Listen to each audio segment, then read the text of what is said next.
Anda menyaksikan Kompas Bisnis, saudara, bersama saya Yan Rahman. Dan hari ini Kompas Bisnis akan membahas yang satu ini, yaitu rencana merger dengan Grab. Goto ditinggal CEO Patrick mundur, Hans naik. Ini merupakan perusahaan aplikasi jasa Gojek Tokopedia atau Goto mengumumkan pengunduran diri dari Sugito Waluyo atau Patrick Waluyo sebagai Direktur Utama dan Chief Executive Officer. Dan pengunduran diri ini persis setelah Istana melalui Prasetyo Hadi atau Menteri Sekretaris Negara mengonfirmasi rencana merger antara Goto dan juga Grab. Hans Patuwo akan dinominasikan sebagai Direktur Utama Perseroan dan Chief Executive Officer mengganti Patrick. Lalu bagaimana perjalanan Goto sejak penjualan saham perdana atau IPO? Kita lihat ke data berikut ini untuk Anda. Nah, ini dia, saudara. Ini adalah pergerakan saham Goto dari awal IPO sampai kemarin saat pengumuman Patrick Waluyo mundur pada 24 November 2025. Saya bacakan pergerakan sahamnya untuk Anda. Ini di awal harga saham Goto cukup tinggi, yaitu 416 di level 416 pada Juni tahun 2022. Dan kita lihat grafiknya ini terus turun begitu. Ada yang stagnan dan juga trennya itu downtrend yang terus turun dari tahun ke tahun. Dan jika kita lihat di akhir pada November 2025, Goto berada di level 65 per lembar sahamnya. Ini saham Goto benar-benar memantik perhatian, saudara, karena jumlah penerbitan terbesar pada tahun 2022 sebesar 13,7 triliun. Goto adalah perusahaan yang merugi besar yang melantai di bursa. Tak mampu bertahan lama, saham Goto terus kena tekanan. Bahkan tak butuh waktu 1 tahun bagi Goto kehilangan status Dekakorp dengan valuasi 10 miliar dolar Amerika Serikat. Saham Goto yang nyaris tidur juga membuat kapitalisasi marketnya ikut terus melorot. Terakhir di September ini tersisa 74 triliunan rupiah saja. Lalu apakah dengan konfirmasi merger oleh Istana artinya Singapura jadi investor baru bagi Goto? Jawabannya adalah tidak, karena sebenarnya ada SVFGT Subco, investor Singapura yang sampai saat ini, saudara, menggenggam saham Goto dengan porsi yang besar, yaitu 7,65%. SVF juga merupakan afiliasi SoftBank. Benarkah upaya Patrick Waluyo saat jadi CEO Goto membuahkan hasil kinerja keuangan? Kita lihat ke data selanjutnya. Nah, tentunya ini ada rugi bersih dari Goto. Sebenarnya kalau dilihat dari data laba rugi, upaya Patrick menunjukkan hasil positif. Rugi Goto secara kuartal 3 mulai menciut. Kalau tahun kemarin 4 triliunan rupiah, lebih tepatnya di 4,3 triliun rupiah pada kuartal 3 tahun 2024. Ini kuartal 3 ini mencapai 776,5 miliar rupiah. Kinerja yang lebih efisien ini sesuai dengan permintaan investor Goto yang sampai saat ini Goto memang belum pernah mencetak untung. Lalu, saudara, apa kata analis kita ke data selanjutnya?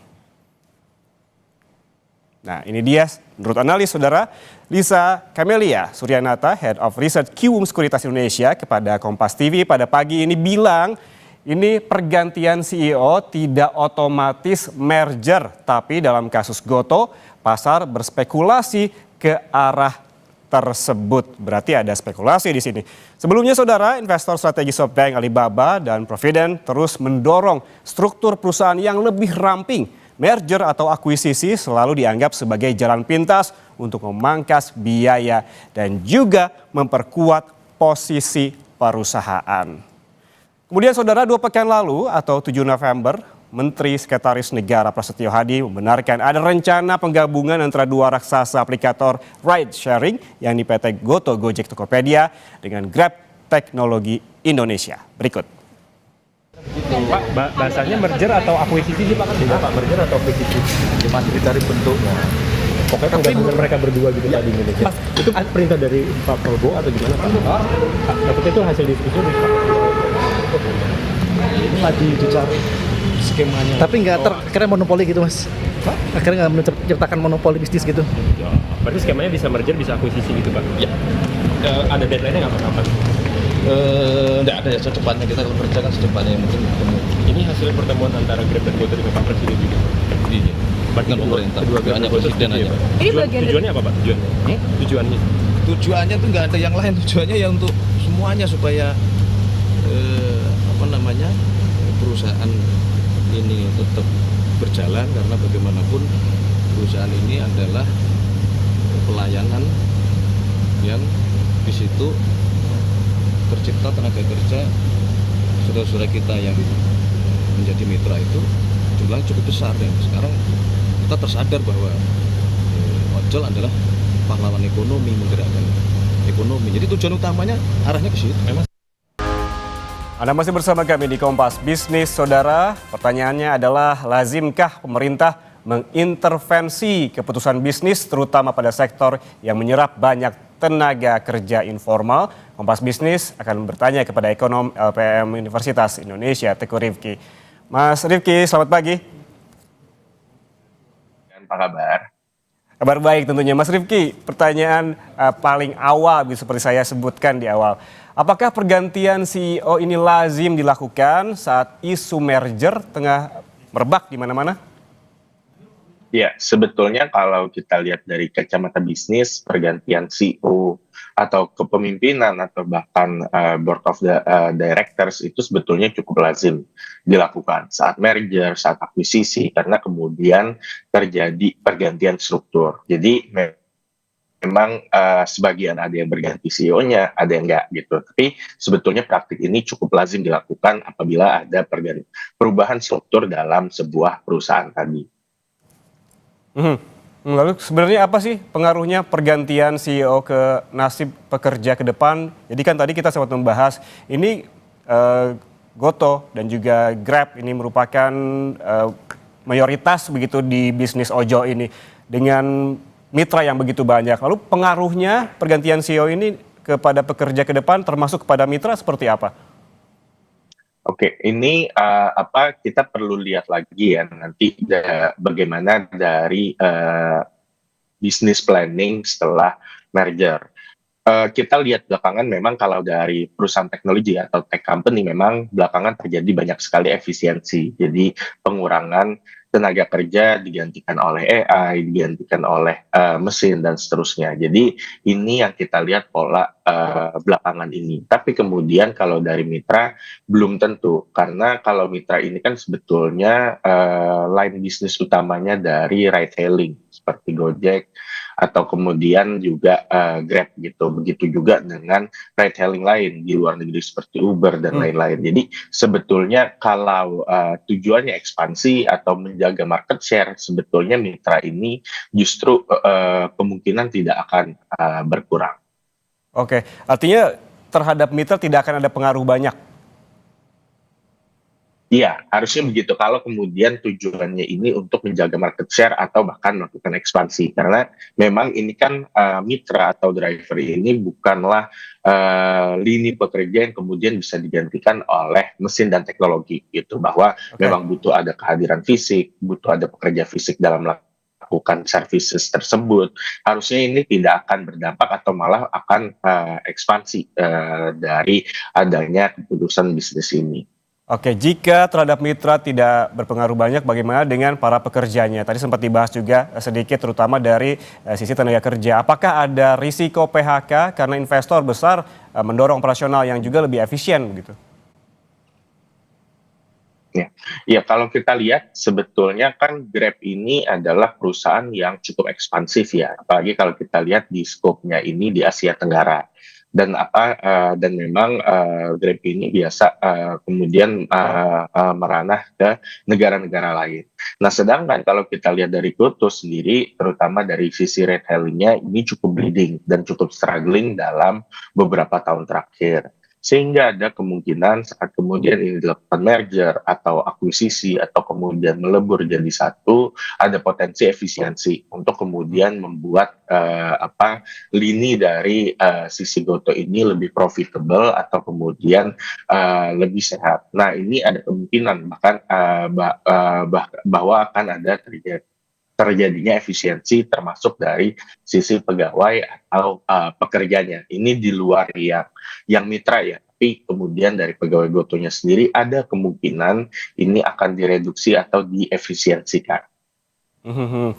Kalau kita melihat adanya potensi efisiensi, tapi kalau kita balik lagi ke bisnis tadi yang menjadi headline kita, di mana Patrick Waluyo digantikan oleh Hans begitu. Kalau melihat perjalanan bisnis dari Gotoh sejak awal sampai sekarang memang ini tidak mencetak laba, tapi paling tidak rugi bersihnya turun begitu. Apakah ini sebetulnya ada perkembangan, apakah tepat ada pergantian jabatan yang juga strategis di saat-saat memang ada perbaikan di sisi internalnya begitu? Ya, ini lagi-lagi ini kan keputusan bisnis ya. Kita belum tahu nanti plan dari Gotoh dan Grab ini akan seperti apa ke depannya. Jadi kemudian kalau memang ada pergantian CEO, saya rasa cukup wajar gitu karena mungkin nanti mereka memiliki plan yang lebih agresif. Walaupun kemudian saat ini mereka rugi bersihnya ini terus turun, tapi ada kemungkinan juga bahwa nanti dari manajemen yang baru menginginkan adanya plan yang kemudian berubah menjadi laba bersih yang lebih cepat. Nah, ini dibutuhkan strategi yang lebih agresif, strategi yang lebih ekspansif, dan mungkin butuh ada pergantian dari pimpinan atau CEO. Jadi kemudian sangat mungkin ini dilakukan pergantian CEO tergantung dari nanti strategi bisnis yang akan dilakukan pasca merger atau akuisisi ini. Oke, kita kembali lagi ke soal tenaga kerja nih Mas Riki. Kenapa isu merger Gotoh dan Grab ini penting bagi nasional, terutama terkait dengan penyerapan tenaga kerja informal? Ya, sebetulnya kalau kita lihat kenapa ini menjadi penting untuk isu nasional, karena memang banyak pekerja informal yang terserap dari sini. Tapi kadar pentingnya ini sejauh apa, ini akan sangat tergantung dari langkah pemerintah nanti. Saya rasa ini memang tidak cukup wise ya kalau kemudian pemerintah ikut intervensi dalam keputusan bisnis. Kalau misalnya kemudian alasannya adalah untuk menjaga sektor tersebut atau banyak pekerja informal di sektor tersebut, sebetulnya banyak sektor lain yang memiliki pekerja informal. Tapi nggak serta-merta kemudian ini membuka ruang untuk pemerintah melakukan intervensi dalam business decision. Ruang pemerintah adalah kalau kemudian terjadi PHK massal, kalau kemudian banyak pekerja informal yang tidak terproteksi, pemerintah menyiapkan regulasi, menyiapkan jaring pengaman sosial, menegakkan peraturan tersebut agar kemudian dampak ke tenaga kerjanya bisa minim. Tapi tidak untuk mencampuri keputusan bisnis atau keputusan dari sektor swasta yang melakukan usaha seperti business as usual. Pemerintah juga sebelumnya, Mas Rifki menyebutkan bahwa memang intervensi ini dilakukan untuk menghindari adanya PHK massal begitu yang terjadi di tubuh Gotoh. Lalu sebetulnya menurut analisis Anda, apa yang perlu dilakukan oleh pemerintah alih-alih justru mengintervensi perusahaan yang memang swasta begitu? Ya, perkuat dari sisi jaring pengaman sosial dan regulasinya. Artinya kemudian kalau nanti kemudian mitra pekerja tersebut terkena PHK, mereka memiliki unemployment benefit yang cukup, mereka memiliki health insurance yang cukup, health benefit yang cukup, dan mereka kemudian mudah untuk mencari kerja lagi atau masuk ke pasar tenaga kerja kembali. Bukan kemudian pemerintah mengintervensi sehingga kemudian tidak terjadi PHK. Ini kita perlu ingat juga, PHK sebetulnya terjadi di berbagai sektor, tidak hanya di sektor retailing saja. Ini tidak serta-merta kemudian membuat pemerintah perlu mengintervensi keputusan bisnis di semua sektor ekonomi yang ada dengan dasar bahwa untuk menghindari terjadinya PHK. Jadi peran pemerintah ini seharusnya ada pada level mengamankan apabila terjadi PHK massal terhadap pekerja tersebut agar pekerja tersebut juga masih bisa memenuhi kebutuhan dasarnya. Oke, ini kembali lagi ke pertanyaan tentang lazimkah? Apakah lazim ada intervensi kekuasaan dalam aksi korporasi, proses bisnis, atau justru ada konsen dari kebijakan ketenaga kerjaan? Apakah pernah ada kasus-kasus serupa begitu di negara lain misalnya? Ini sangat tidak lazim. Kalaupun ada, mungkin sangat jarang dan itu di rezim yang sangat autokrat. Nah, ini kenapa tidak lazim? Karena ini ada potensi crowding out dari sisi private sector. Jadi bisa dibayangkan misalnya pemerintah melakukan intervensi terhadap keputusan bisnis, maka kemudian investor private atau pengusaha swasta pun juga tidak memiliki power dynamic yang seimbang dengan pemerintah. Gitu. Ini kita lihat misalnya banyak sektor ekonomi yang kemudian ada kehadiran pemerintah atau BUMN seperti katakanlah seperti contoh misalnya kemarin di BBM. Di BBM itu kemudian ada perubahan peraturan pemerintah yang menguntungkan BUMN. Jadi kehadiran pemerintah dalam sebuah market atau sektor justru ini menimbulkan uncertainty terhadap sektor swasta tersebut. Dalam konteks Goto dan Grab ini kalau kemudian pemerintah ikut hadir, ada kemungkinan nanti berujung pada keputusan-keputusan usaha atau bisnis yang menguntungkan pemerintah alih-alih kedua belah pihak dari sisi swasta tersebut. Nah ini yang kemudian membuat jarang sekali terjadinya intervensi pemerintah dalam keputusan bisnis karena ini berpotensi menimbulkan crowding out dari investment sektor swasta tersebut. Oke, dengan adanya aksi dari pemerintah ini terhadap aksi korporasi dari Goto dan juga Grab gitu. Ini kan kalau kita tarik lagi PHK kan sedang marak terjadi ya Mas Rifki. Apakah ini akan jadi quote-unquote pintu buat pemerintah agar perusahaan ataupun swasta juga saling merger ke depannya begitu? Saya harap enggak gitu karena ini kemudian menimbulkan presiden yang buruk. Harusnya ke depannya ini kalaupun ada merger itu antara swasta dan swasta.